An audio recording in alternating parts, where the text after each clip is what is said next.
Hello and welcome to English 1302. We are in week 9 and we are still in module 3, our final module. So let's get started. All right, so this week, after we were introduced to Asimov last week, we are continuing on with Isaac Asimov. You should have read both the last question and the last answer and done the discussion questions for those. This week, we are looking at what Asimov is associated with, which is futurism, which is sort of like how Shirley Jackson was uh, associated with psychological horror and Vonnegut was associated with dystopia. Asimov is most normally associated with science fiction and futurism. So, our first assignment for this week is the Asimov and Futurism discussion board. We take a look at it.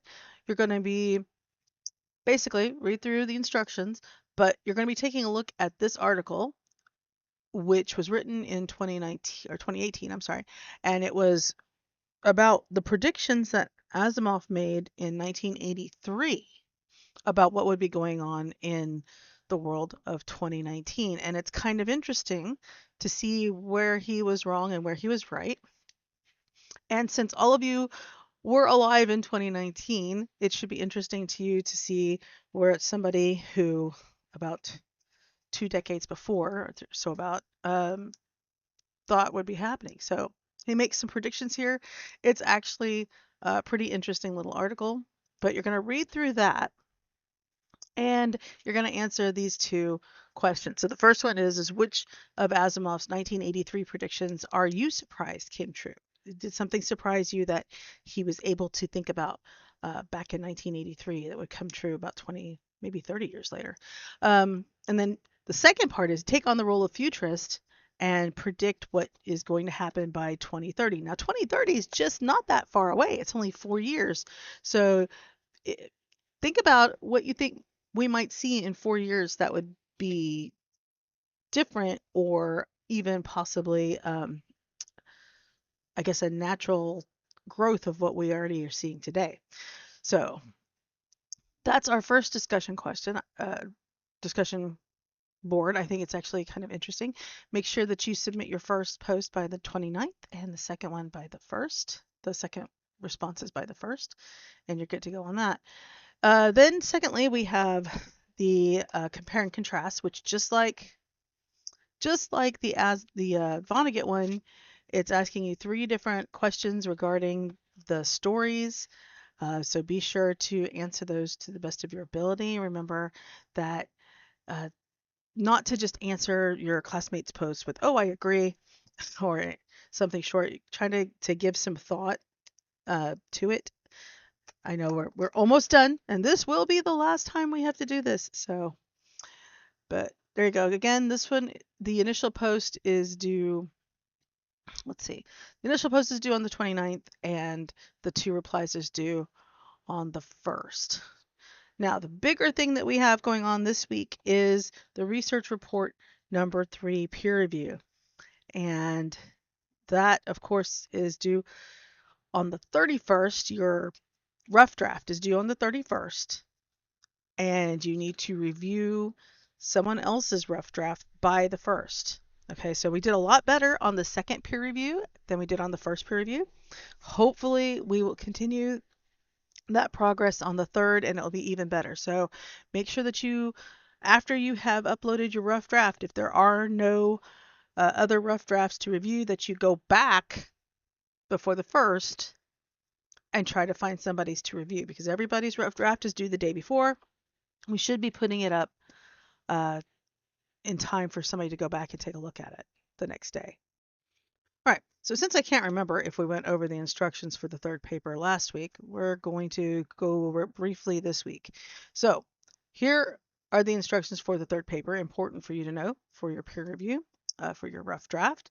It is the same as it has been for the first 2 papers, and no fewer than 1,000 words, so you have to have at least 1,000 words. You're going to be using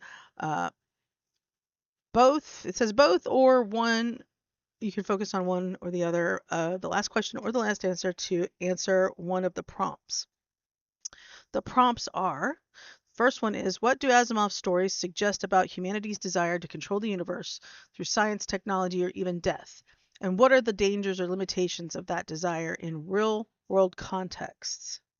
In other words, you're going to need some real world examples. So you're going to have to go out into the big bad real world and find some, usually at the library or through Google Scholar. Remember, you have to have academic sources, not just popular media sources.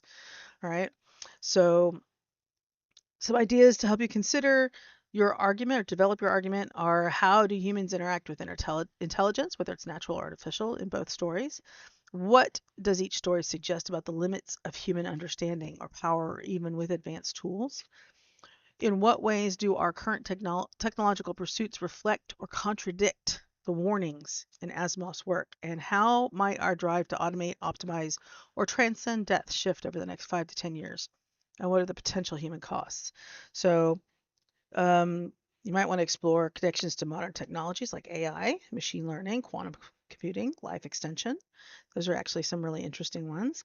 But you must go beyond a description to argue a position about human ambition and its ethical or existential consequences. Now, the second prompt um, is more the other side, the metaphysical.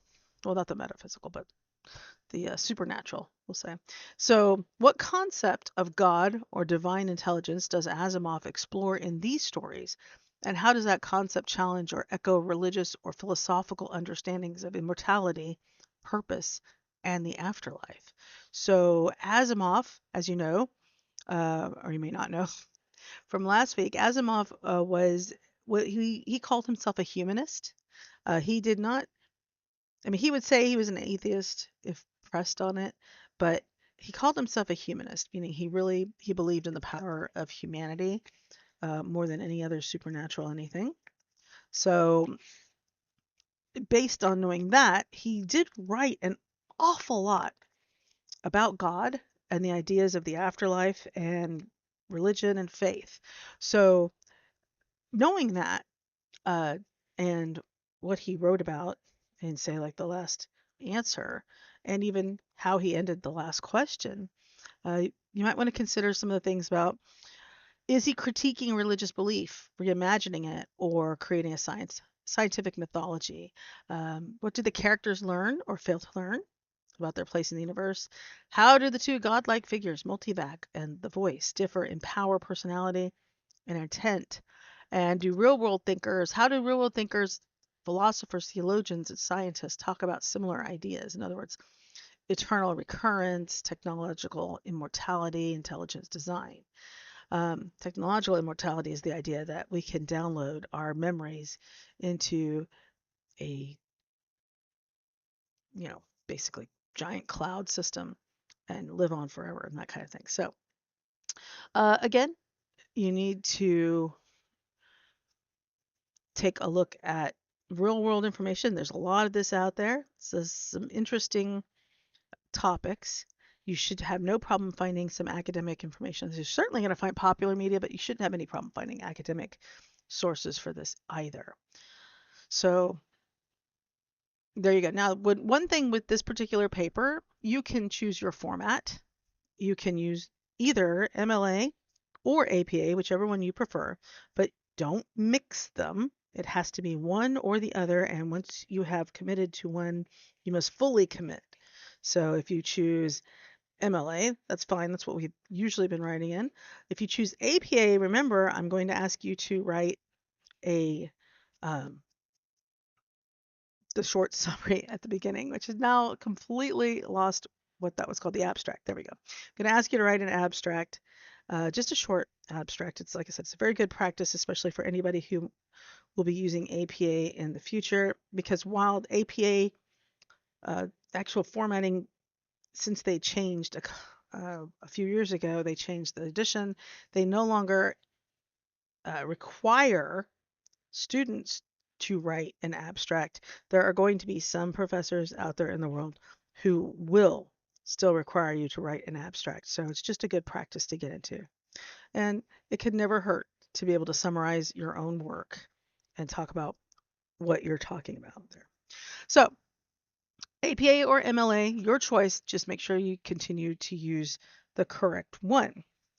This final paper will be due on August 6th, which will be the last day of our class. So any revisions for research report number 1 or number 2 will also be due, I believe, by the beginning of that week, possibly due by the 6th. I cannot remember which date I had on there, so make sure that you take a look at that. You will be getting your papers, second papers back in plenty of time to do any revisions that need to be done.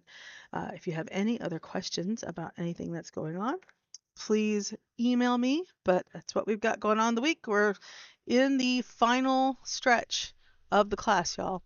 You've made it this far. You can finish it out strong. All right. Have a great week.